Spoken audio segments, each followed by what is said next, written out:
platinum at stainless ay magkahawig na kulay. Ngunit kahit sila ay magkatulad ng kulay, kung ang isang platinum ay walang tatak na P900, paano mo malalaman na ito ay platinum kung ito ay ikukumpara mo sa stainless? At ito ay may mga paraan upang malaman mo na platinum ang iyong alahas. Yan po ang ating tatalakayin sa video natin ito. Lamang ang may alam.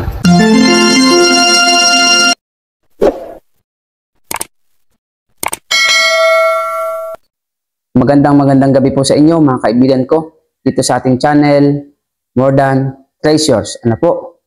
Ang tanong po ng ating isang masugid na taga-subaybay, sabi niya, ano ang pagkakaiba ng stainless sa platinum pag kinaskas sa bato? So lagi po nating pakatatandaan na ang stainless po at platinum ay magkahawig ng kulay. Ngunit kung ang platinum ay walang tatak, paano po malalaman ang tunay na platinum at ano ang pagkakaiba nito sa stainless kapag ikinaskas nga naman sa bato? Ngunit bago po tayo magpatuloy, shout out po sa ating kaibigan na si Tony Vlogs. Shout out sa iyo kaibigan. Ano po? Nawa ay nasa mabuti kayong kalalagayan ngayon. Salamat sa mga followers, salamat sa mga bagong dating sa ating channel. Paki-subscribe niyo po, like and share ang ating video. So ano nga ba ang pagkakaiba ng platinum sa stainless kapag ito ay ikinaskas sa bato? So unang-una, kapag ikaw ay naka-encounter halimbawa ng isang platinum, ano po, at walang tatak, kasi ang platinum po kapag hinawakan mo, halimbawa po ay may platinum ka, sing-sing, pag hinawakan niyo po yan at walang tatak, pag ikaw po isang alahero, magtataka ka kaagad sa bigat niya. Dahil yung laki po niya bilang isang sing-sing ay para bong hindi karaniwan yung timbang niya. Okay? Kasi po kapag ikaw ay may hawak na silver na ganito kalaki, stainless na ganito kalaki, so magaan. Pag ang hawak niyo po naman ay platinum na ganito kalaki, medyo magtataka ka kasi bakit naman napakabigat niyan.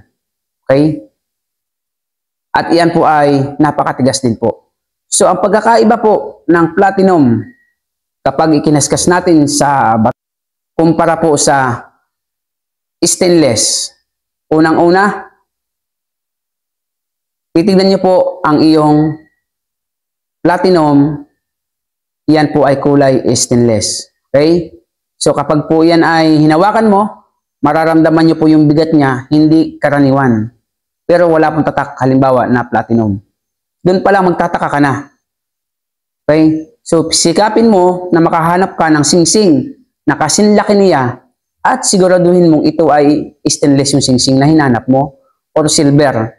Siguraduhin mo na kasing laki nung pinaghihinalaan mong baka platinum. Kapag nakumpara mo na malayo, triple halos po ang bigat, may pag-asa ka pong yan ay platinum. Ngayon, ano ba ang pagkakaiba ng platinum sa stainless kapag ikinuskus na sa bato? Okay? Number 1, ganito. Pag ikinuskus mo po ang stainless sa bato, mararamdaman mo parang aayaw kainin ng bato yung stainless. Nakukuha niyo po ang puntos ko? Malinaw? Pag ikinukuskus mo yung stainless sa bato, para pong aayaw dumikit ng stainless sa bato. Para pong aayaw mapudpud ng stainless sa bato. Kasi matigas at madulas ang dating po ng stainless. Pero ang platinum, mas matigas po yan sa stainless ha. Magtataka ka kahit napakatigas niya kasi hardest metal din po ang platinum. Sa tigas po niya, kapag ikinuskus mo naman sa bato, para kang kumukuskus din ng kandila. Kahit siya ay napakatigas, pag kinuskus mo sa bato, mararamdaman mo. Kumakapit, kinakain ng husto ng bato, yung platinum, dumidikit ng husto yung platinum na iiwan sa bato, parang kumukuskus ng chok. Naiiwan ng makapal yung kulay ng platinum sa bato. Samantalang yung stainless, pag kinuskus mo po sa bato, ang hirap maiwan ng kulay ng stainless sa bato kasi nga matigas. Parang ayaw kainin ng bato yung stainless. At may pagkakaiba po sila ng dikit sa bato. Ang stainless, pag kinuskus mo po sa bato, bahagya ka lang makakakuha ng kulay na puti. May puting maiiwan sa bato, ngunit napakanipis. Pero ang platinum, bagamat napakatigas kaysa sa stainless, pag ikinuskus mo sa bato, ang kapal po ng naiiwan sa bato. Para ka nga nagkukuskus ng chok. Ito po yung pagkakaiba nila. Ito po yan. So yung manipis, stainless. Yung makapal na puting-puti, yan po ang platinum. Okay?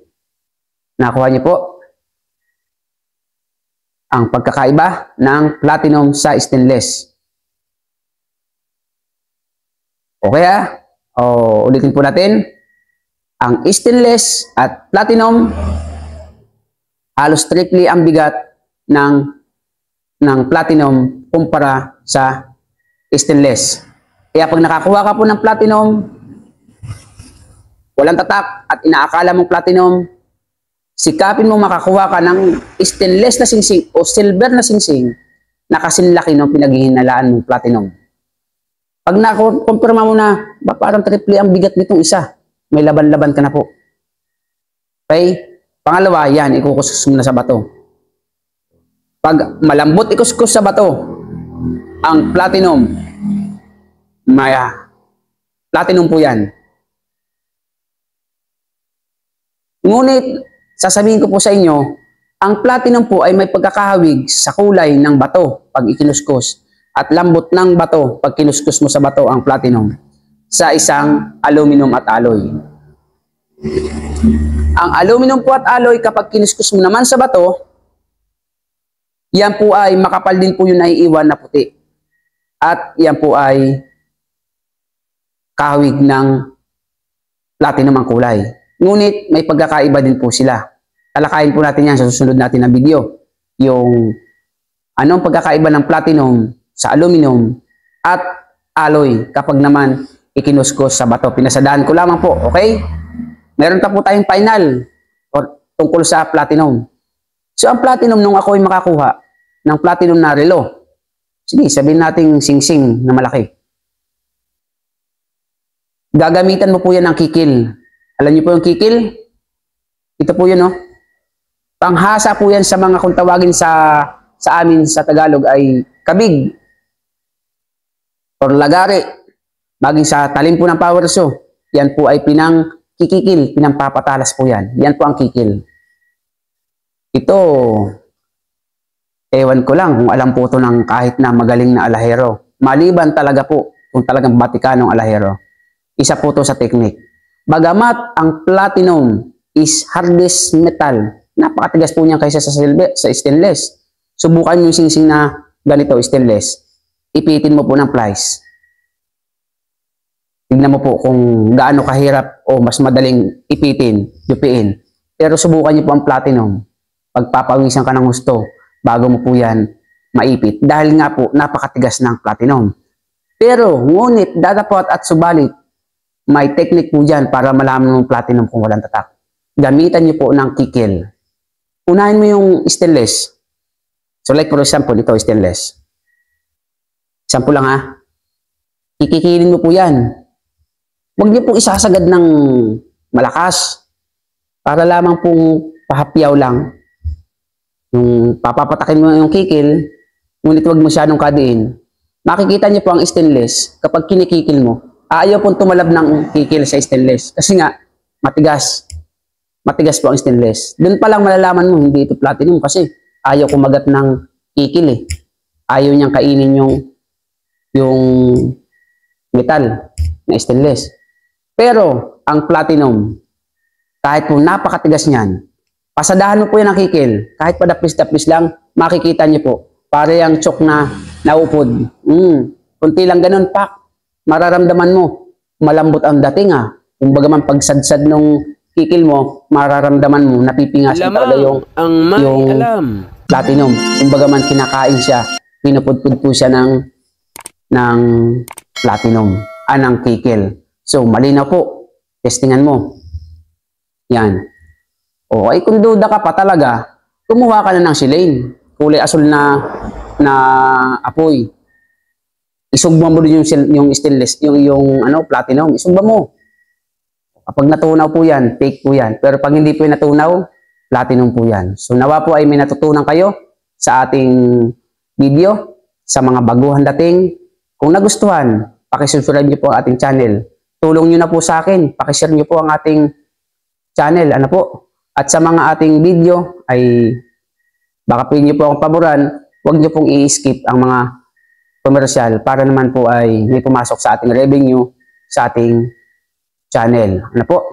At sa mga datihan, maraming salamat po sa inyo.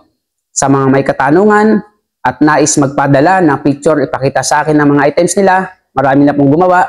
Meron po tayo More Than Treasures FB page. Ano man po ang inyong katanungan o nais malaman, isang guni sa akin, doon po tayo magko-conversation sa ating More Than Treasure FB page. Marami pong salamat. Shoutout po sa inyo lahat. See you on my next video. God bless po. Lamang ang may alam.